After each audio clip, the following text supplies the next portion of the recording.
Welcome to Your Strata Property, the podcast for property owners looking for reliable, accurate, and bite-sized information from an experienced and authoritative source. To access previous episodes and useful strata tips, go to www.yourstrataproperty.com.au. Hello and welcome. I'm Amanda Farmer and this is Your Strata Property.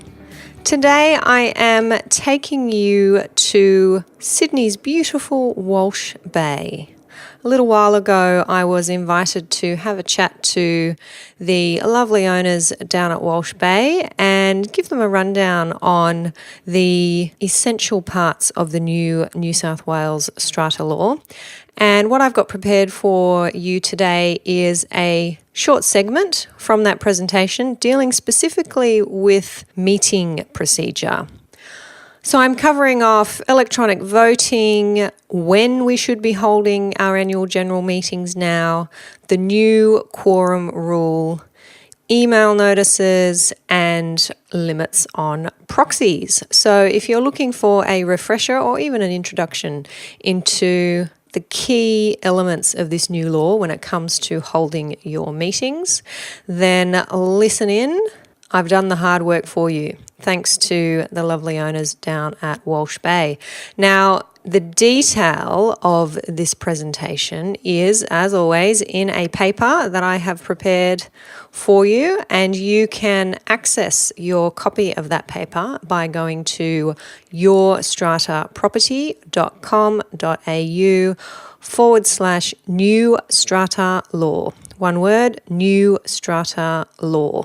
Head over there and you will have a copy of that very detailed paper sent straight through to your inbox. Feel free to share with your committees, your strata manager, all the stuff you need to know about the new law here in New South Wales.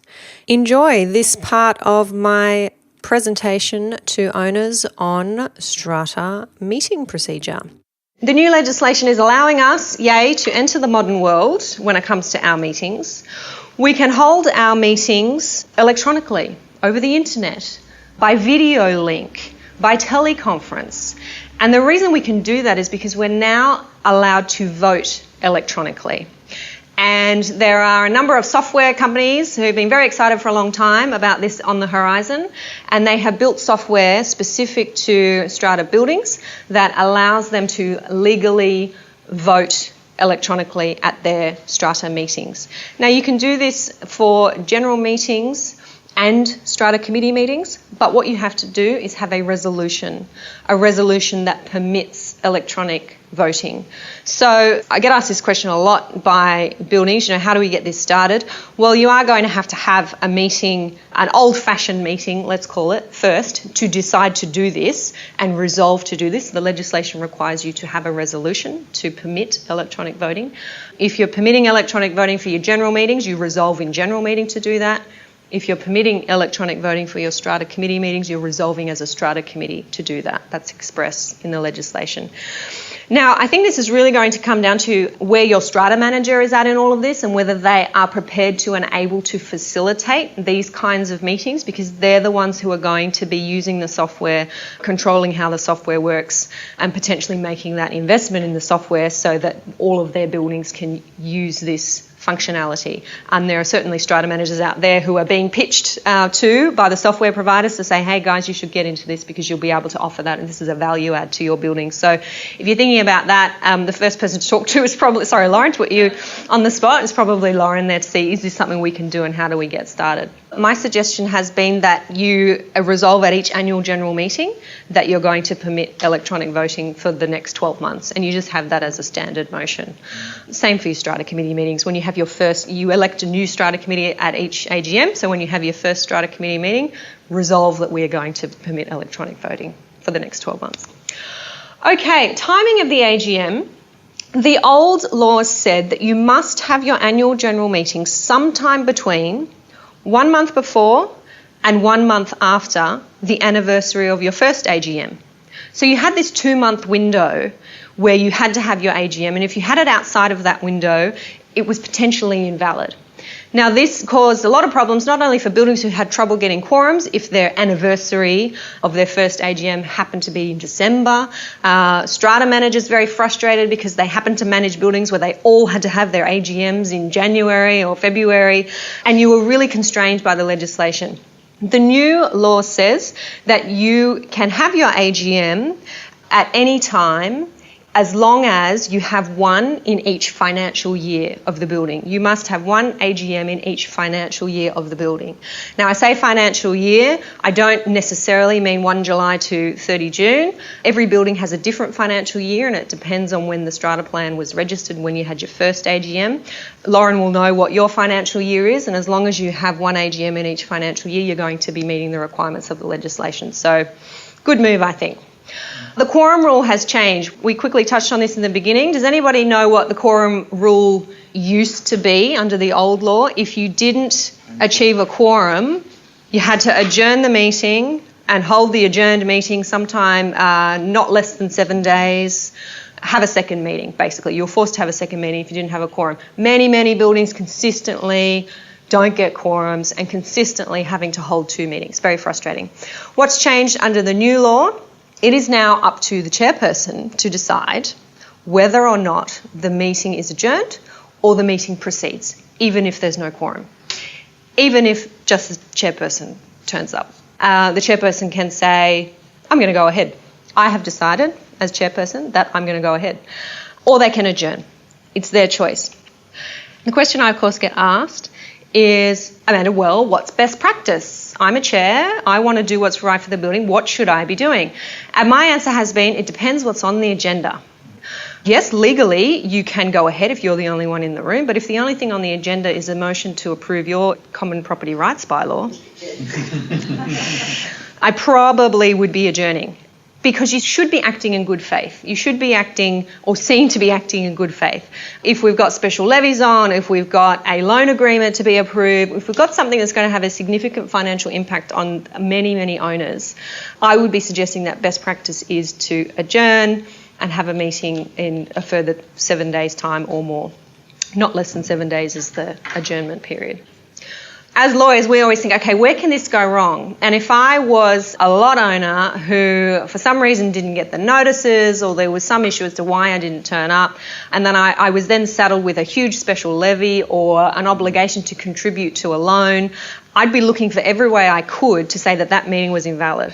And I might be saying, as this lot owner's lawyer, well, I appreciate that the chair, under this legislation, has the ability to continue with the meeting, but this was such a serious motion, and this chair has obligations as a committee member to act with good faith.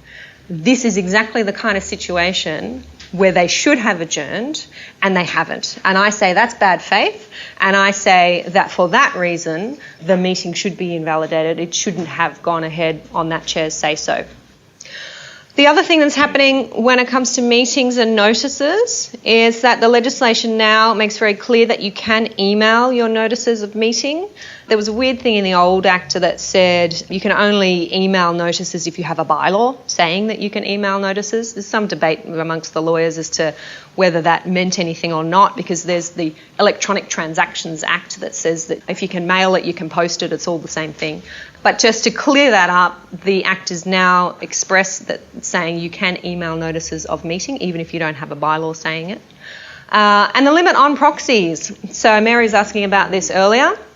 This new part of the law, and you probably read about this in the media, it got a bit of hype, to prevent what we call proxy harvesting, that dirty act, proxy harvesting.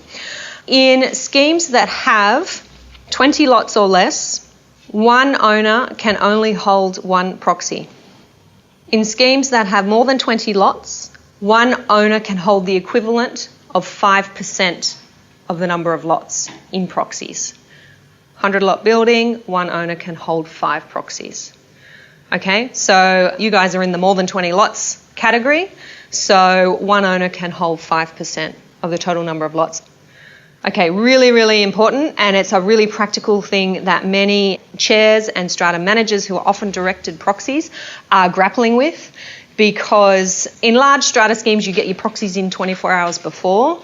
So you might get them with enough time to get back to people and say, hey, I've already been given too many. I've got to give this back to you and you've got to give it to someone else.